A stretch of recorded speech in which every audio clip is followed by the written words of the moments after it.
வணக்கம் விவாஸ், welcome to கருவேப்பிலை சமையல். பாருங்கள், இப்போ நம்ம வெண்டைக்காய் அரைச்சி கொட்டின குழம்பு எப்படி பண்ணலான்னு பார்ப்போம். இப்போ என்ன பண்ணுறேன்னா, கொஞ்சமாக நல்லெண்ணெய், குழம்புக்கு எல்லாமே நல்லெண்ணெய் எடுத்துக்கோங்க. கடுகு வெடிச்செடுத்து இப்போ நான் மூக்கல்லையே நைட்டே ஊற வச்சுட்டேன். அதை இதில் போட்டுறேன். வேகணுன்னே இல்லை, ஊற வச்சதை அப்படியே போட்டுட்டாலே போகிறோம். அப்புறம் வெண்டைக்காவை இந்த மாதிரி கட் பண்ணி வச்சுருக்கோம், அதையும் போட்டுக்கிறோம். கொஞ்சோண்டு பெருங்காய பவுடர் போட்டிருக்கோம். இது எல்லாத்தையும் நம்ம என்ன பண்ணுறோம், வதக்குறோம். அதாவது அது வதங்குதுன்னா எப்படி வதங்கணும்னா, உங்களுக்கு அதாவது என்ன எண்ணெய் இருக்குது, அந்த எண்ணெயில் லைட்டாக பொரியும், அதுதான் கணக்கு. சரிங்களா? கொஞ்சம் மஞ்சப்பொடி போட்டிருக்கேன். அதுக்கப்புறம் இதை பாருங்கள், இப்போ புளி காமிச்சிருக்கேன் பாருங்கள். அந்த புளியை நல்லா வெந்நீரில் ஊற போட்டு வச்சுக்கோங்க, கரைக்கிறதுக்கு ஈஸியாக இருக்கும். அப்புறம் எப்போவுமே கருவேப்பிலை சேர்த்துக்கோங்க எல்லாத்துலேயும், ஏன்னா கருவேப்பிலை தான் அவ்வளோ சக்தி இருக்குது.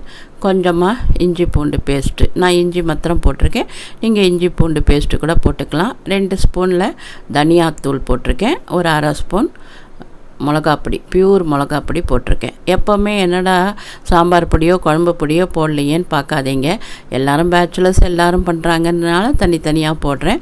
நீங்கள் சாம்பார் பொடி இருந்தால் 2 ஸ்பூன் போட்டுக்கலாம். ஸோ இப்போ நான் என்ன காமிச்சிருக்கேன், தேங்காயும் பச்சை மிளகாவும் அதை அரைச்சி வச்சுக்கணும். இப்போ சீரகம் பொடி போட்டேன். அடுத்தது இப்போ மிளகு பொடி போட்டிருக்கேன்.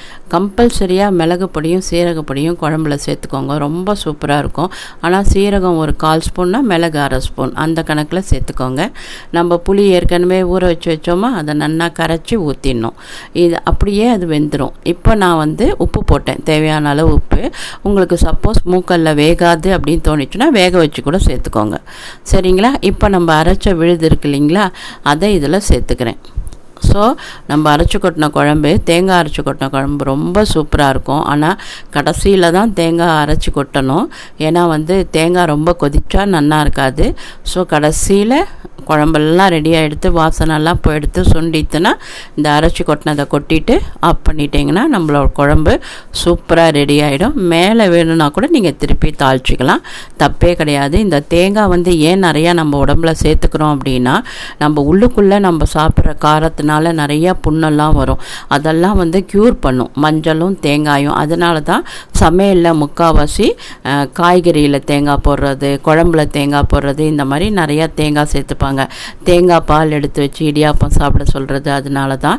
ஆனால் நம்ம பேலன்ஸாக சாப்பிட்ணும், தேங்காயும் அடிக்கடி நிறையா சேர்த்துக்கணும். காயெல்லாம் பண்ணவுடனே தேங்காயை துருவி அது தலையில் போட்டுட்டு அப்படியே எடுத்து வச்சிடணும், சமைக்கக்கூடாது. ஏன்னா அந்த பச்சையாக அந்த தேங்காய் இருக்கும்போது தான் அது நல்ல பவராக நமக்கு உடம்புக்குள்ளே உள்ளுக்குள்ளே இருக்கிறனாலும் நமக்கு தெரியாது, அதெல்லாம் ஆற்றும். கண்டிப்பாக நீங்கள் இந்த தேங்காய் அரைச்சி கொட்டின வெண்டைக்காய் குழம்பு உங்கள் எல்லாருக்கும் பிடிக்கும்னு நினைக்கிறேன். கண்டிப்பாக ஃபுல் வீடியோ பாருங்கள். பிடிச்சிருந்ததுன்னா லைக் பண்ணுங்கள், ஷேர் பண்ணுங்கள், என்ஜாய் பண்ணுங்கள். சப்ஸ்கிரைப் போட மறக்கவே மறக்காதீங்க. ஃபேஸ்புக்கில் பார்க்குறீங்களா, ஃபாலோ பண்ணிக்கோங்க. ஆரோக்கியமாக சாப்பிடுவோம், ஆரோக்கியமாக இருப்போம். நன்றி, வாழ்த்துக்கள்.